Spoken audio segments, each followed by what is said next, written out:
우리 옆에 있는 분들에게 한번 따뜻한 미소 한번 지어볼까요? 옆에 있는 분들에게 따뜻한 미소 한번 지어볼까요?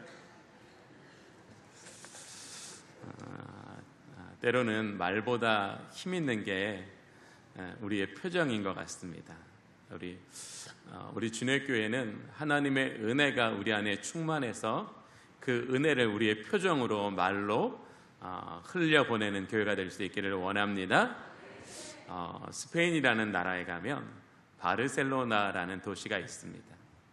이 바르셀로나에는 100여 년 전에 천재 건축가로 불리우던 안토니 가우디라는 사람이 설계하고 공사를 시작한 사그라다 파밀리아라는, 우리나라 말로 하면 성가족 성당이라는 성당이 있습니다. 건축을 시작한 지 100년이 넘었지만 여전히 완공을 위하여 지어져 가는 그런 곳입니다. 세계의 유수한 건축가들이 찬사를 보낼 만큼 아름답고 웅장한 성전 중 하나입니다. 매년 수백만 명의 관광객이 성당의 어떤 그런 규모나 화려함을 위해서, 또 어떤 순례자들은 그 안에서 느끼는 하나님의 임재 안에서 메시지와 은혜를 받으려고 방문하기도 하고 감탄하기도 합니다. 그런 가우디가 이 성당을 설계하고 건축을 시작하면서 남긴 유명한 말이 있습니다. 인간이 만든 건물은 세월이 지나면 모퉁이가 깎이고 언젠가는 허물어지지만 하나님께서 성도들의 삶과 공동체 속에 지으신 신령한 성전은 결코 허물어지지 않는 영원한 생명의 집이다라고 고백하면서 이 성전을 설계했고 건축해 나갔다고 합니다. 가우디는 어떤 일반적인 건축가가 생각할 수 없고 설계할 수 없는 그 인간적인 탁월함이 누군가에게 칭송을 받고 그로 인한 어떤 부귀와 영광을 위하여 성전을, 이 사그라다 파밀리아를 설계하고 건축한 것이 아니라는 겁니다.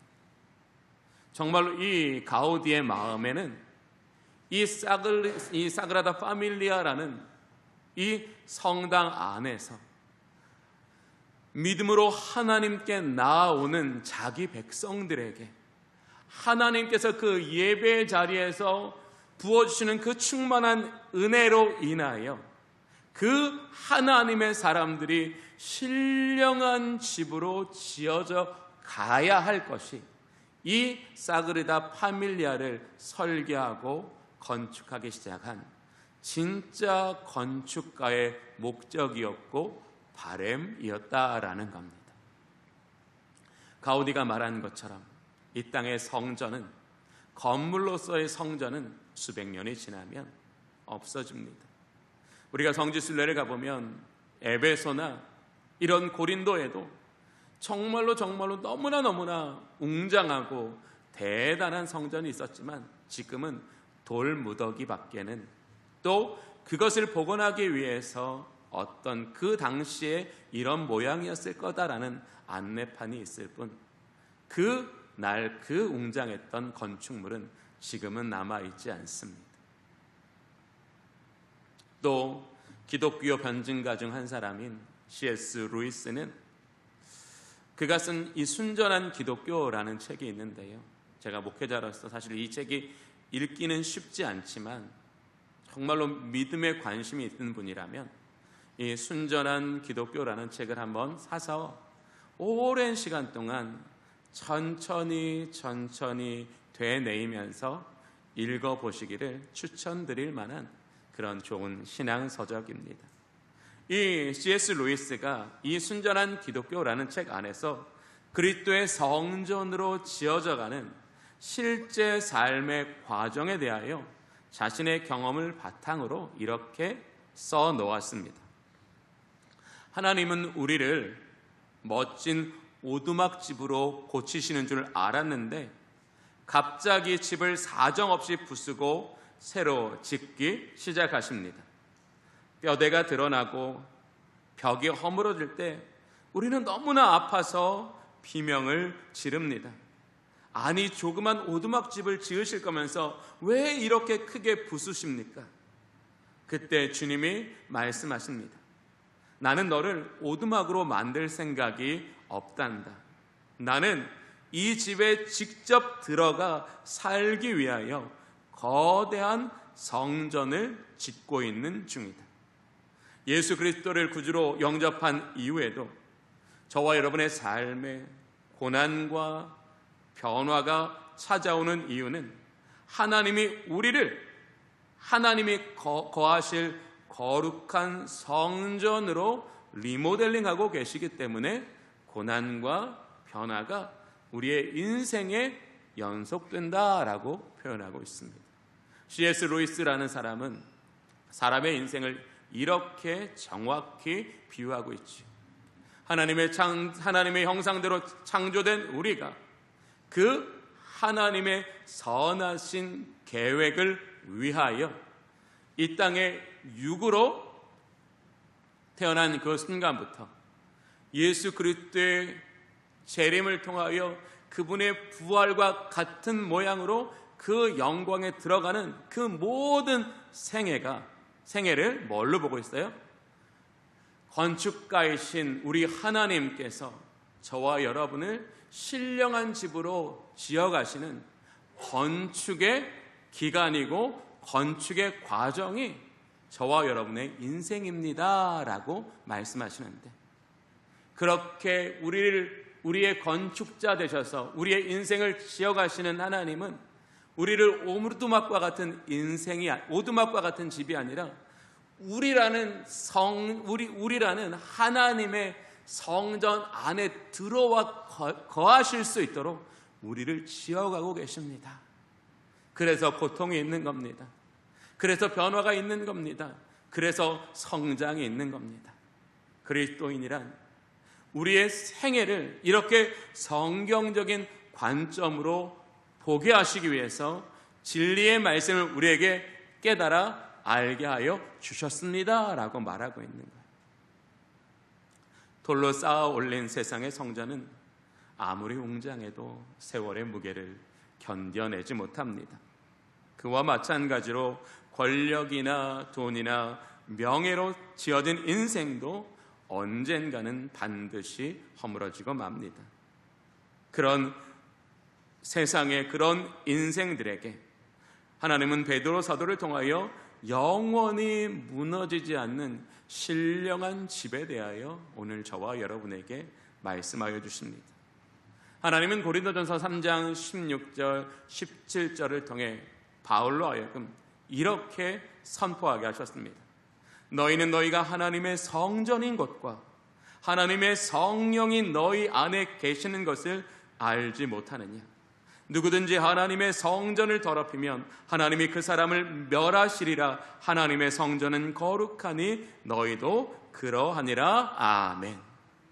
하나님께서 그 아들 예수 그리스도의 피로 우리를 구속하신 그 구속은 우리를 그의 자녀 삼아 그의 영원한 나라에 들어가게 하시는 것과 함께 저와 여러분이 하나님이 거하실 신령한 전이 되게 하시기 위해서 우리를 예수 그리스도의 보혈의 피로 구속하여 주셨다라는 겁니다.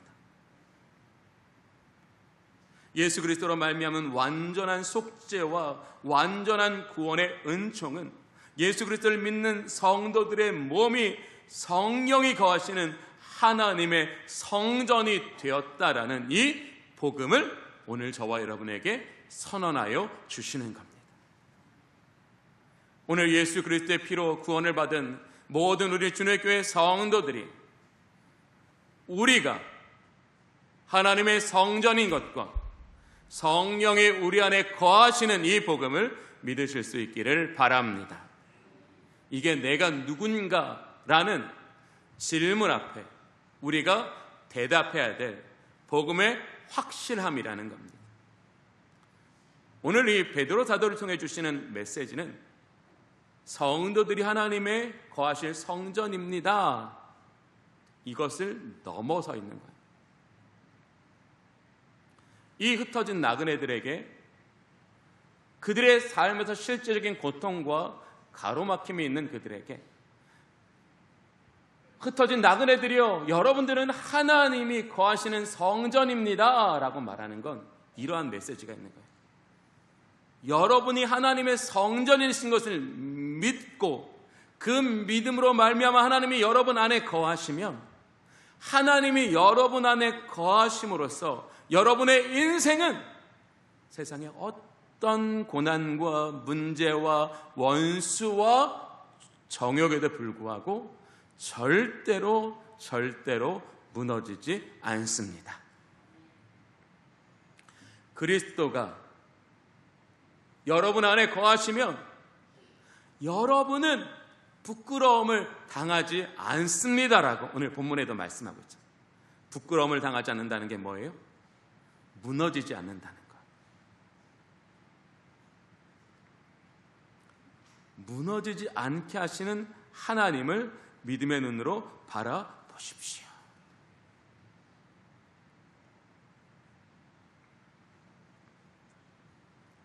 예수 그리스도의 구속으로 말미암아 하나님의 성전이 되었다는 이 복음을 믿음으로 살아갈 때 우리는 그것을 확실히 알고 붙잡고 거해야 할 때 비로소 우리 안에 계시는 그리스도로 말미암아 베푸시는 은혜, 이기게 하시는 승리, 얻게 하시는 복을 누릴 수 있다라는 거예요. 이 말은 이 복음을 바르게 알고 믿지 않으면 우리 인생의 방향, 믿음의 방향이 왜곡될 수 있다라는 걸 말하는 거예요. 산 소망에 들어갔같이 성도들의 삶은 신령한 집으로 세워져가는 과정이라는 거예요. 본문은 이제 우리가 어떻게 신령한 집으로 지어져 가는지를 정확히 말씀하십니다. 첫 번째로 신령한 집으로 지어져 가기 위해서는 산 돌이신 예수 그리스도께로 나아가야 한다라고 말합니다. 본문 4절을 보면 사람에게 버림바 되었으나 하나님께는 택하심을 입은 보배로운 산 돌이신 예수께 나아가라고 말하고 있어요. 이 베드로 사도가 흩어진 나그네뿐만 아니라 이 당시 사회 속에 있는 믿지 않는 사람들에게 선포하는 이 나아가다라는 말은, 나아간다라는 첫 번째 의미는 예수 그리스도를 영접하십시오라는 거예요. 여러분의 귀에 들리는 이 복음을 믿고 예수 그리스도를 영접하십시오. 영접하는 게 나아간다라는 거예요.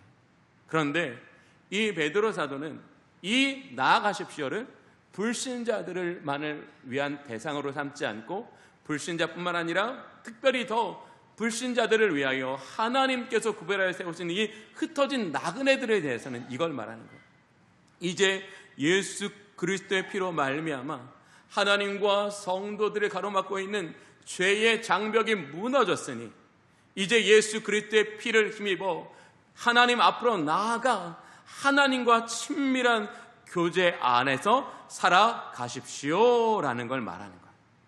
불신자들에게는 예수님을 영접하십시오라는 내용이지만 흩어진 나그네들에게는 이제 하나님과 우리 사이를 가로막는 모든 장애물이 완전히 깨어졌으니 우리는 그분께로 기쁨으로 나아가 그분과 가장 아름답고 복된 사랑의 교제를 나누십시오라고 말합니다. 저와 여러분은 매일매일 혹은 한 주간에 한 번은 예배라는 은혜의 통로를 통하여 예수님께 나아옵니다. 저와 여러분 모두가 예배를 통해서 예수님께 나아간다는 겉으로 드러나는 행동에는 별반 차이가 없습니다.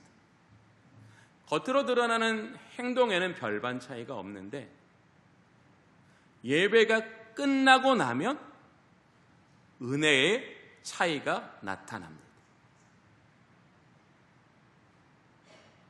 모두 다 정하여진 시간과 공간에서 역사적으로 검증되고 충족된 예배의 방법 안을 지나왔지만 예배가 끝난 그 순간 어떤 사람의 마음은 처음 들어올 때 그 마음을 가지고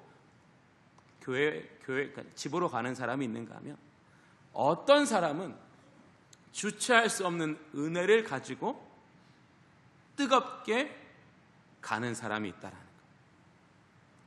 바로 이게 핵심이라는 거예요.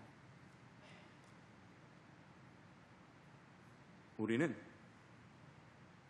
예배라는 하나님의 임재와 약속과 권능이 있는 이 은혜의 자리에서 충만한 은혜로 채워지는 저와 여러분이 될 수 있기를 원합니다. 그럼 우리는 어떻게 그 충만한 은혜로 채워질까요? 그 정답을 말하는 거예요.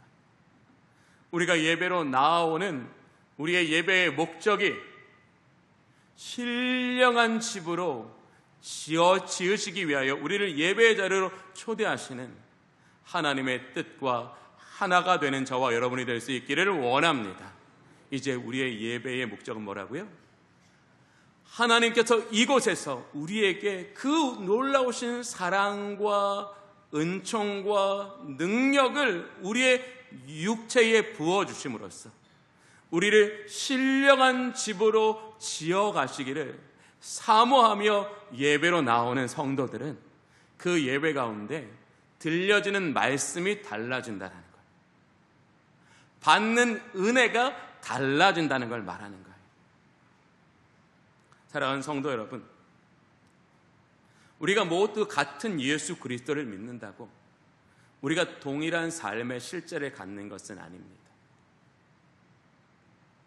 제가 전화 신방을 하고 또 대면 신방을 하다 보면 이렇게, 목사님 제가 한 주간 믿음으로 살려고 애썼는데 그렇지 못했어요. 하나님 앞에 너무 죄송해요. 또 어떤 분들은, 목사님 제가 한 주간 동안 믿음으로 살려고 애썼더니 성령이 제 영혼을 붙들어 주셔서 정말로 대단한 건 아니지만 하나님 믿음의 복을 누리며 살았어요. 왜 다를까요, 여러분? 하나님도 동일하시고 자기 백성에게 주시는 은혜로 동일한데 왜 삶에는 다름이라는 게 현실적으로 존재할까요? 현실에 가장 영향력을 미치는 건 뭐예요? 내가 듣는 말씀과 받는 은혜예요. 내가 듣는 말씀과 받는 은혜가 부족하면 우리는 믿음을 따라가는 삶이 향상되지 않는다라는 거예요. 그러니 우리가 우리의 삶의 그리스도의 임재와 은혜와 그분과 같은 길을 따라가는 삶의 실제를 통하여 내가 구원의 기쁨과 복을 나의 현재에서 누리시려면 우리는 무엇을 먼저 생각해야 돼요? 예배 가운데 내게 들려지는 말씀이 있어야 한다는 거예요. 내게 주어지는 은혜가 있어야 한다는 거예요. 그런데 이 말씀과 은혜가 뭐예요? 율법적인 말씀이 아니라는 거예요. 내가 원하는 은혜가 아니라는 거예요.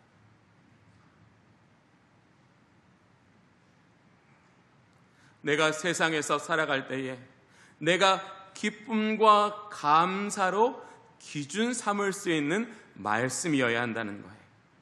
내가 걸어가야 할 그 길을 열어주는, 비추어주는 말씀이어야 한다는 거예요.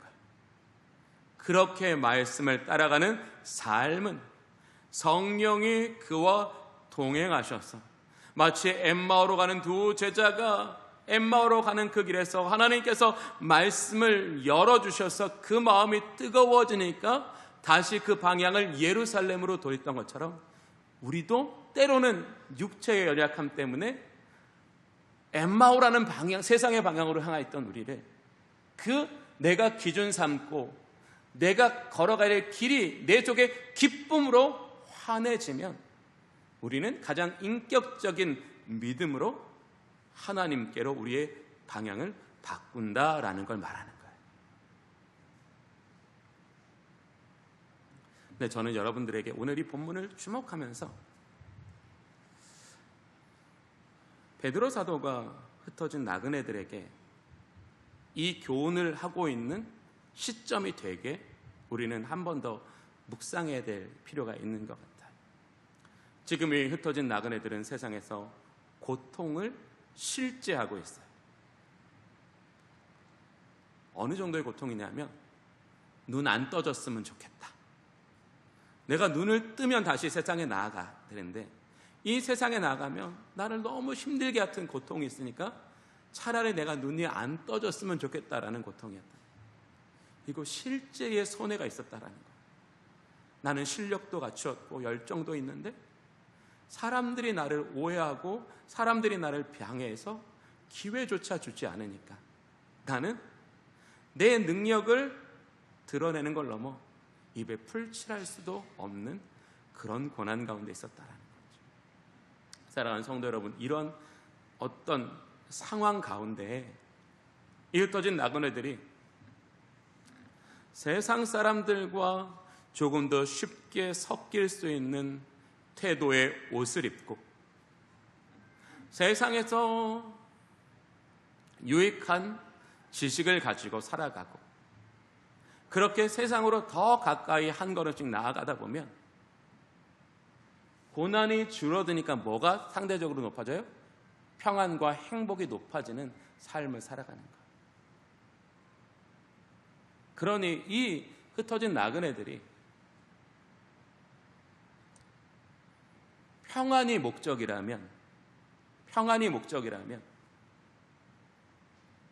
세상이 요구하는 방식을 살아가는 것이 그들의 원함에 조금 더 빠르게 도달하게 하는 방법일 거예요. 그런데 오늘 베드로 사도는 이 세상으로 나아가면 내려놓고 싶은 그 고난의 짐을, 그 어려움의 짐을 좀 쉽게 내려놓을 수 있는 사람들, 그래서 이 버거운 인생, 이 무거운 인생 조금이라도 쉬어가며 살아갈 수 있는 인생들에게 어쩌면 그 방향이 아니에요, 예수님께로 나아가야 해요. 이 베드로 사도가 그들의 흩어진 나그네들의 고통을 외면하고 그들의 고통을 공감하지 못해서 그들의 고통을 더 가중시키기 위해서 예수님께로 나아가라고 하는 것이 아니라는 거지. 오늘 신령한 집을 뭐라고 성경은 말하고 있어요? 하나님이 거하시는 집이라고 말하고 있어요. 하나님이 거하신다는 걸 우리 하나님을 거하신다는 걸 우리를 뭐라고 말해요? 하나님의 임재라고 말하고 있어요.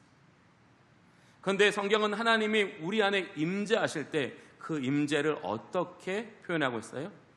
하나님이 우리 안에 임재하시는 그 임재란 하나님께서 자기 백성을, 자기 자녀를 사랑과 권능으로 그들 가운데 일하신다, 그들 가운데 역사하신다. 이걸 뭐라고요? 임재라는 단어를 말해요. 하나님은 우리 안에 들어오셔서 그냥 가만히 계시는 상태가 임재가 아니라 우리의 패부까지 아시고 심지어 우리의 미래를 향하여 가장 완전하신 계획과 약속을 가지신 그분께서 우리의 패부에 있는 가장 죄악의 음흉한 것으로부터 우리가 주어질 그 하나님의 영광의 그 중심부까지 우리를 가장 잘 이끌어 가시는 능력과 잘 이끌어 가시는 방법으로 우리 속에 역사하시는 걸 뭐라고 말한다고요? 임재라고 말한다고요. 그러니까 신령한 집으로 지어가신다는 건 두 가지 목적이 있지. 하나는 뭐예요? 우리가 그리스도의 재림으로 말미암아 부활의 몸으로 영광스럽게 하나님의 나라에 들어간다라는 그 영광이라는 개념이 큰 하나의 개념이라면, 두 번째는 뭐예요?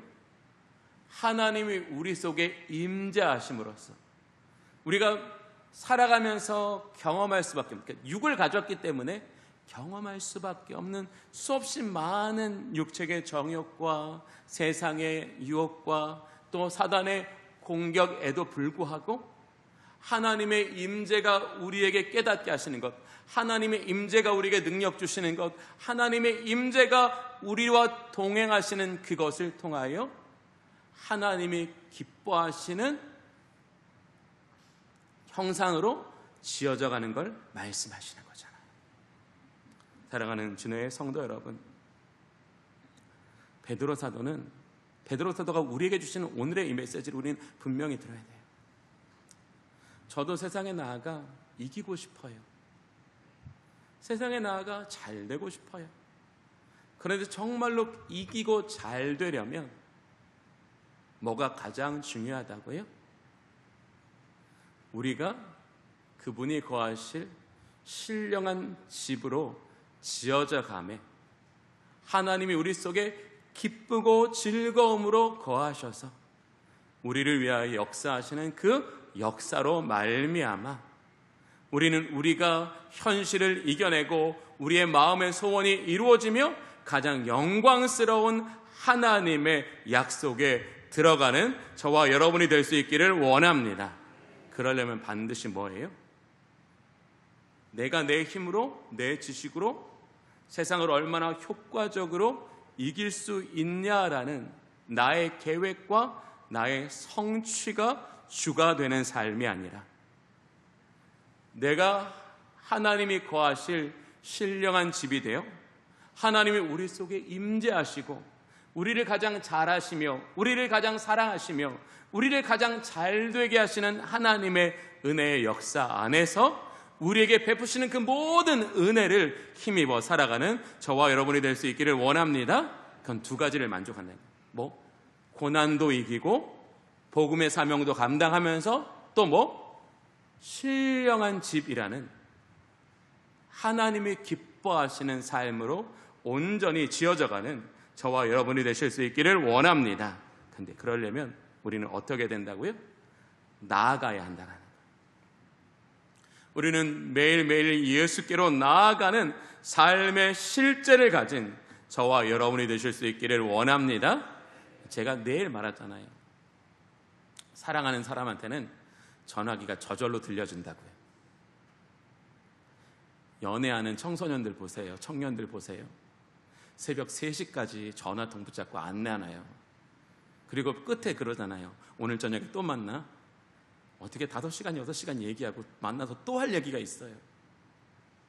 그게 사랑임을 우리는 발견할 수 있기를 원합니다. 우리가 하나님을 그렇게 뜨겁게 사랑하여 하나님과 깊은 교제 안에서 은혜를 누릴 때 우리는 하나님께 기도의 문이 열리는 줄로 믿습니다. 순종의 문이 열리는 줄로 믿습니다. 우리가 그만큼 하나님과 신령한 상태에서의 영적 대화와 은혜를 힘입어야지만 내가 우리 하나님께서 우리의 삶에 실제하시는 그 하나님의 실제와 연합되어 살아가야 할 삶의 내용이 있다라는 걸 베드로 사도는 말하는 거예요. 그게 필요합니다. 우리 주 예수 그리스도와 연합되어 그 연합 안에서 살아가는 그 삶이 저와 여러분을 우리가 세상에 어떤 권력과 지식을 가진 것보다 우리를 부끄럽게 하지 않을 것입니다. 두 번째는 이제 예수 그리스도께 나아가는 것을 넘어서 모퉁이 돌이신 예수 그리스도와 연결되어져야 된다고 말씀하고 있어요. 우리 본문 7절과 8절을 제가 읽어볼게요. 그러므로 믿는 너희에게는 보배이나 믿지 아니하는 자에게는 건축자들의 버린 그 돌이 모퉁이의 머릿돌이 되고 라고 말씀하셨어요. 모퉁이 돌은 뭐예요? 가장 코너에서 이쪽 면과 이쪽 면을 연결시켜주는 돌이에요. 즉 우리의 인생, 우리가 신령한 집으로 이렇게 지어져 가려면 반드시 모퉁이 돌이 가장 중요하고 거기가 시작돼야 된다는 거예요. 그런데 그 모퉁이 돌이 예수님이시라는 거죠. 그 예수님으로 말미암아 연결되어질 때 우리의 삶은 점점점 확장되어진다라는 거예요. 그러면 오늘 본문은 우리가 어떻게 그리고 왜 그리스도와 연결되어야 하는가를 분명히 말하고 있어요. 첫 번째, 우리가 왜 그리스도와 연결되어야 되는가? 그건 뭐예요? 오늘 예수님은 우리들에게 보배이시기 때문이라고 말하고 있어요. 7절 제가 읽어볼 테니까 여러분 이 7절 말씀에서 핵심 키워드를 저랑 함께 찾아보시기를 원합니다. 그러므로 믿는 너희에게는 보배이나 믿지 아니하는 자에게는 건축자들의 버린 그 돌이라고 말하고 있어요. 믿는 사람들에게 예수님은 보배가 되신다라는 거예요. 그런데 그 보배라는 비유가 가리키는 진짜 실제적인 건 뭐예요? 예수는 산 돌이시다라는 거예요. 예수님은 산 돌이시기 때문에 예수님은 우리의 보배이십니다 라고 말하는 거예요. 그래서 앞절에는 뭐예요? 보배로운 산 돌이신이라고 붙여 설명하고 있다가 7절에는 구별해서 말하고 있는 거예요. 이 베드로 사도가 흩어진 나그네들에게 이 성령의 감동으로 선포하고 있는 이 산돌이라는 의미는 뭐예요? 살아있다라는 거예요. 즉 예수님은 생명이시기 때문에 그를 믿는 자들에게 생명을 주시는 분이라는 거예요. 예수님은 영원한 생명 그 자체이시며 영원한 생명의 근원이시기 때문에 믿는 성도들을 영원한 생명에 이르게 하여 주신다라는 거예요. 바울은 고린도전서 2장 16절에 이것을 이렇게 표현했어요. 이 사람에게는 생명으로부터 생명에 이르게 하는 냄새라. 생명으로 생명에 이르게 하는 냄새가 누구시라고요? 그리스도시라고요. 즉 바울을 통하여 우리는 산돌이라는 의미를 이렇게 정확히 발견할 수 있기를 원합니다. 산돌이라는 이 성경이 말씀하시는 정확한 이 이해는 예수님은 생명을 주시는 분이라는 거예요. 예수님은 생명으로 살게 하시는 분이라는 거예요. 예수님은 생명을 완성하시는 분이라는 거예요. 예수님은 생명을 주시는 분이시고 생명을 살게 하시는 분이고 생명을 완성하시는 분이라는 거예요. 그래서 우리는 그 산돌이신 예수 그리스도로 말미암아 연결될 때 예수의 생명을 가지고 하늘에 속한 자로 신령한 삶을 살아가게 됩니다라는 걸 말하는 거예요. 즉 베드로 사도는 흩어진 나그네들에게 그냥 목숨으로 살아가는 그 삶을 지속하면 돼라고 말하는 게 아니에요. 너희가 살아가는 그 삶은 철저히 예수의 피로 시작됐고 예수의 피로 완성될 생명이니 그 생명을 주시기 위해서 십자가에 자신의 몸을 기꺼이 내어주신 그 하나님의 아들의 그 간절한 순종에 담겨져 있는 소원은 예수 그리스도를 믿는 저와 여러분이 예수의 생명을 가지고 하늘에 속한 자로 신령한 삶을 살아가는 저와 여러분이 될 수 있기를 원합니다. 이 삶이 뭐라고요? 신령한 집으로 건축되는 과정이라는 걸 우리에게 똑똑히 말씀해 주십니다. 즉 우리는 이제 예수 그리스도를 기주로 믿은 이후에는 이제 우리는 사는 것에 초점이 있는 것이 아니에요. 뭐 A로 살든 B로 살든 C로 살든 D로 살든 E로 살든 그냥 내가 원하는 잘 되는 삶이 이제는 내가 살아가는 게 아니라는 거예요. 이제 예수의 피로 말미암아 하나님의 그 기쁘신 것을 깨달을 수 없던 우리에게 성령이 하나님의 그 기쁘신 것을 깨닫게 하셔서 그 하나님을 아는 지식을 가지고 우리를 영원한 생명으로 살아가게 하시는 그 생명의 삶을 살아가기 위해서 신령한 집으로 지어져가는 저와 여러분이 될 수 있기를 원합니다. 그게 바로 뭐예요? 세상을 이기는 방법입니다. 이기면서도 복음을 드러내는 방법입니다. 영광스러운 방법입니다 라고 말하는 거예요. 자, 두 번째는 뭐냐면 연결된다는 게 무엇인지를 정확히 말하는 거예요. 연결된다는 게 뭐예요? 오늘 제가 7절 읽었는데 그리스도는 동일한데 누군가에게는 이 그리스도가 보배가 되고 누군가에겐 이 그리스도가 버린 돌이 되는 차이를 말하고 있어요. 그 차이가 뭐예요? 누군가에게는 보배가 되고 누군가에겐 버린 돌이 되는 그 차이가 뭐예요? 믿음. 그렇죠? 믿는 자에게는 보배이신, 그러나 믿지 않는, 그러면 연결은 뭐예요? 믿는 걸 말하는 거예요. 즉, 이 흩어진 나그네들을 향하여 사랑하는 여러분, 여러분은 예수의 피로 구원받았습니다.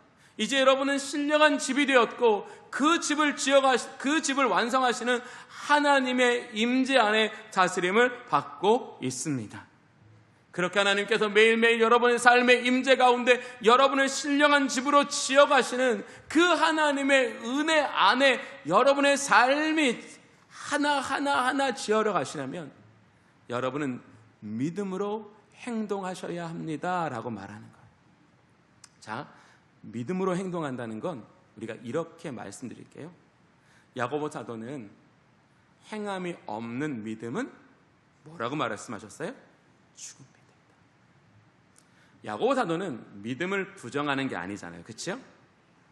죽은 믿음이란 뭐예요?